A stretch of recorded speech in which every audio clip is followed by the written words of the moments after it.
Guys, alam niyo ba guys, ako, nakaapat na akong amo. Chinese, Koreano, Australiano, Chinese. Nakalima na pala, kasi bumalik ako sa dati, kaya apat lang. Kung matiisin ka, kung ano sabihin niya, kahit mali yung English nila, mali ang grammar nila, kailangan mo intindihin. O kaya magsinyasa na lang kayo. Kasi, pag hindi mo naintindihan, sasabihin sa'yo, bobo ka. Kaya ako, matalino to eh. Kaya ako nandito sa Hong Kong dahil matalino ako. Kaya kong paikutin ang mga sinasabi nila. Kaya kong intindihin. Kaya nga ako nandito dahil malakas ang loob ko, di ba? Matapang ako, di ba? Masipag ako, di ba?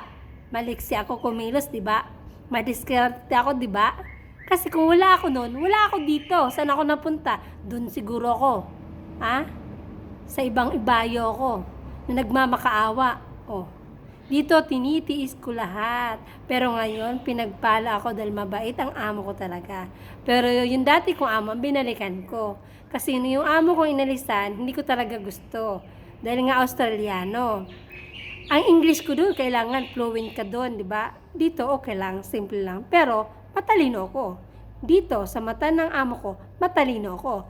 Dito sa mata ng amo ko, madiskarte ako. Dito sa mata ng amo ko, mabilis ako kumilos. Kahit ako lang mag-isa, kaya ko.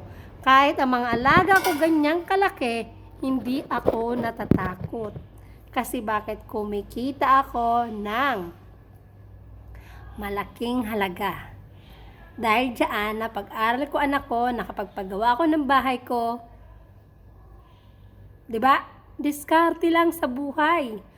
Pag ayaw mo sa isang amo, palitan mo. Para lang yung damit. Pag ayaw mo na, itapon mo o ipamigay mo o palitan mo.